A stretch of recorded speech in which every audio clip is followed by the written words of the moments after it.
Hey Ryan, it's great to connect today. I've been impressed with your work, your productivity. I'm excited to learn more about your book as soon as that's published. So thanks for coming on the podcast today. Yeah, thanks so much. Great to be here. As you think back on the things you've learned and the things you want to share, what lessons would you most want to pass on to others? Yeah, so I think the lesson that I'm going to focus on today is one that I've been working on that's related to that book that I'm writing. So I'm kind of in the middle of it right now. So I kind of wake up thinking about it and go Yeah. to sleep thinking about it. So that's what was top of my mind. And I think that lesson is that it's okay to feel burned out by other people sometimes. I think a lot of our conversations these days about social connection have been really dominated by the idea of loneliness. So Vivek Murthy, the Surgeon General of the United States, um, in 2017, he declared loneliness an epidemic. And it's true that if someone's truly alone, it's bad. And isolation and aloneness are real problems that need to be addressed. But I think that this narrative of the loneliness epidemic, if we take it too far, it carries some myths that are a problem. One of them is that time alone is harmful. And so I worry that we've gotten to the point as a society where people feel ashamed and embarrassed to be alone. And I think we don't need to inoculate ourselves against time alone. Instead, it's helpful to think of time alone and time with other people as two selves to nurture the solo self and the social self. I'm writing an article right now about solitude, and there's just such this rich philosophical, theological history to solitude. And I think it's something to some extent that we've sort of lost the power of that in this focus on we need to make sure we're not alone and this is an epidemic and all of that. The second myth here, I think, is that awareness and motivation are the problem. And so it kind of argues that the people are dissatisfied with their social lives because they just don't understand how important relationships are. And so, according to this perspective, we just knew how bad it was to spend time alone. We'd get out more. I spent my career studying forgiveness and compassion and gratitude and topics like that. But I think we're a little too caught up in telling people when they don't want to reach out more, when they don't want to talk to strangers, don't want to be alone, or they want to be alone, that they're making a mistake, that this is just a forecasting error. We just need to convince them. And I think that that ignores some of the very real reasons that people need and want some time away from each other. And the third part of this that I think is maybe the most important one is I think we have Susan Cain came up with this idea of the extrovert ideal, this idea that we'd all be happier, more productive with our lives if we all just acted more like extroverts. And so I think that this loneliness narrative that says, hey, what you got to do is you got to take this outside in approach and surround yourself with more people, do as many things as possible, and eventually that'll fix the challenges in your life. And I don't think that that outside in approach can succeed if we don't think more about our inner selves. And I think I see this show up in all sorts of ways. PhD students at conferences, they feel like they have to spend every minute going to every single party and every single event.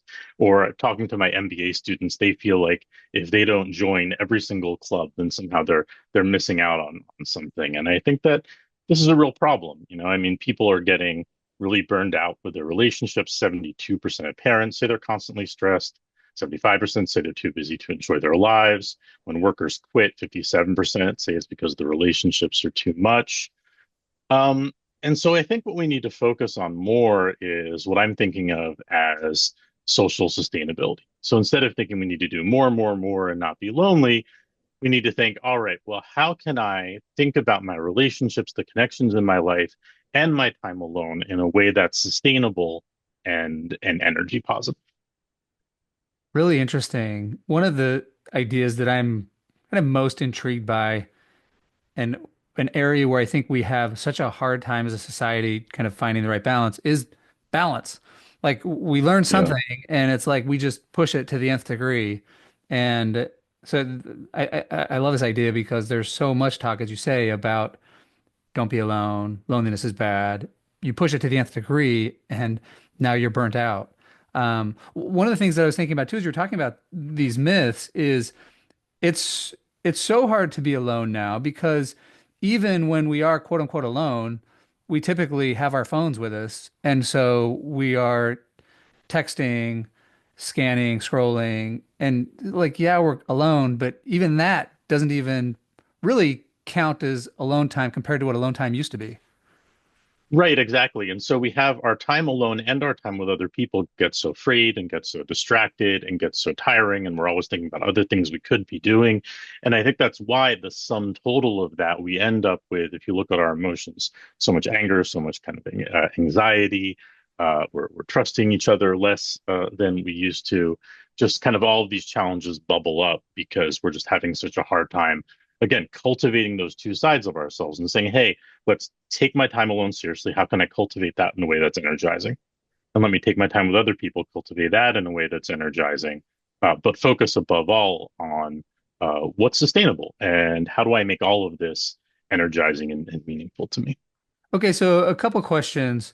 One, what sort of things do you do to help you strike this balance? And two, what sort of things are you teaching your own daughter about how to manage this? Or maybe she's too young for that, so maybe that's not a good question. I guess we'll find out. Well, she's 7 and she does have her first ever school dance tonight, and she was very, Oh, very nice. excited about that. So we were talking about how to make the most of that and find it energizing. Funny enough, the way they've set it up there is they have the dance, which is in kind of the big gym, and then they also have a movie room if people feel like they need a little bit more quiet time. So in Interesting. some ways, I think that we're better at understanding the need for that balance with young children. Like we understand this idea of oh, playtime can be a lot and it can be really intense, and maybe you need some time alone. I think sometimes we don't allow for that. I mean, I've never been to a party at a conference that has the movie room on the Yeah. side if you need that solo time, right? So I think in some ways we're better at that with our kids. Um, but there are three principles that I focus on with this idea of social sustainability. The first is less is more, and so I think what that means is, hey, again, let's say we can do less, and that's actually better for us in the long run. So that means cultivating that solitude. It also means something that I call social single tasking. So one of the recommendations I make is if you go to, let's say, a networking event, you feel kind of overwhelmed, just focus on one person, have one meaningful conversation. And even if the event's 4 hours long, if you go in for half an hour, have one meaningful conversation, and then leave, that's great. Now you have an actual connection with someone, for life. Yeah. The second part that has been really useful for me is the idea, the second principle is you matter. And what I focus on here is perfectionism and people pleasing, because I think those are two examples of how we really get imbalanced and exhausted with our social lives.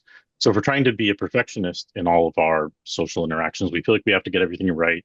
If we make a mistake in our relationships, we say the wrong thing, people won't like us anymore. With the people pleasing stuff, we can't push back against, say what we really need. And the more that we do that, it's just impossible to not be exhausted all the time.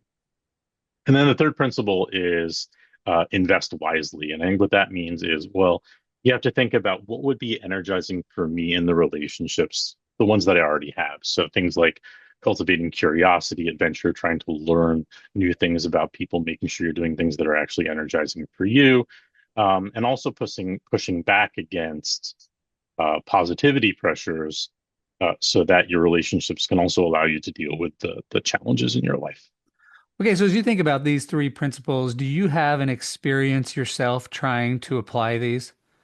Well, I think my favorite is definitely Solitude. And I think that maybe this is part of, I'm definitely guilty of worrying too much about what are people going to think of me if I'm going out in the world on my own. So, as a simple exercise in getting more used to solitude, I practice going to movie theaters by myself.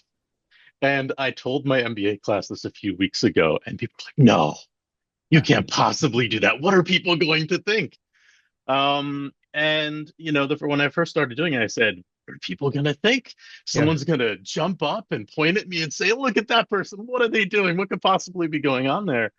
Um, but the reality is, once I get past that, it's a really good way to add a little bit of calmness in my day. So, my daughter's school is downtown in Seattle, and I live in a different part of town. So sometimes I'll just go to pick her up early, and then watch a movie, and then pick her up and bring her home. And that to me makes a lot of sense. That's a lot of balance. I have that solo time. And then, of course, I have the evening time with my partner and my daughter, and maybe I'll go see some friends too.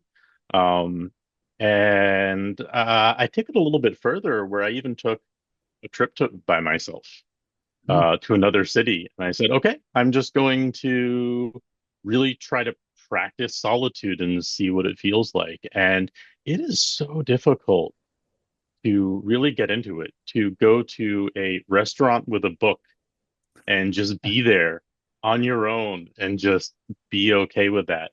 But the better that I get at it, I found that it allows me to be with other people more effectively, right? And that again gets to that balance. The more you work on cultivating that solo self, the more you're also able to show up for other people because then you have the energy and all of that. So I remember reading something about film years ago, and it was talking about how when you're watching a movie and you're sucked in and you kind of forget about reality and you're into the world of the movie, and then the movie does something that draws you out of it, snaps you out of it, whether it's bad acting or bad plot line or Yeah, whatever. And I've noticed years ago I went to movies by myself, and I noticed for me it was in some cases it was much easier to lock myself into that world and not be distracted because I was by myself. yeah, And you're not like thinking about like this person, the group I'm with, what are they thinking? Do they think that's funny?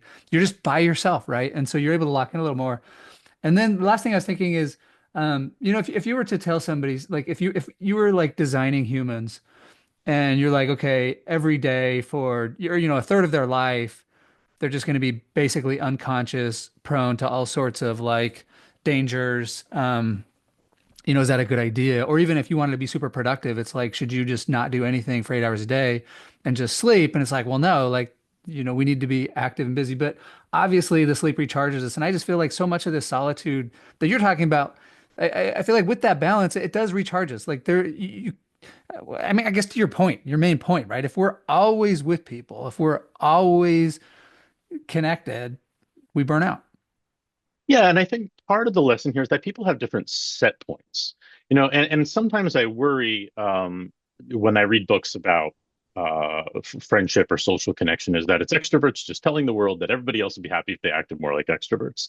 My partner is far more extroverted than me, and so she naturally a bigger slice of her time she prefers to spend with other people. So maybe if she prefers to hang out with her friends 3 days a week, for me it's more one or two. And so I think part of what I'm trying to do here is saying it's okay to feel burned out by other people sometimes, is that, it's okay whatever your set point is. And the key is to find that and to understand what that balance looks like for you because it varies so dramatically Yeah. for different people in terms of what they find energizing, how that balance works for them. I mean, I couldn't spend all my time alone. I mean, absolutely. If I don't see my friends for a week or two, I say, oh, I think I need to bring some of that into my life. But the key is to accept both of those sides, recognize the importance of both of those sides, and say that no matter what your set point is, no matter what slice you want to dedicate to your social time and to your solo time, that's okay because it's about what's a sustainable social life looks for you. Yeah, that's great. Okay. Anything else you want to say just as we wrap up here? No, that's great. Well, Ryan, I already look forward to listening to this again. The stats you talked about are amazing, how overwhelmed we are, how we're not able to enjoy our lives. We have so much going on. And I think your book and these ideas are really important for us to take seriously and think about, how can we strike that right balance. So thanks so much for coming on the podcast today. Thanks. Great talking to you.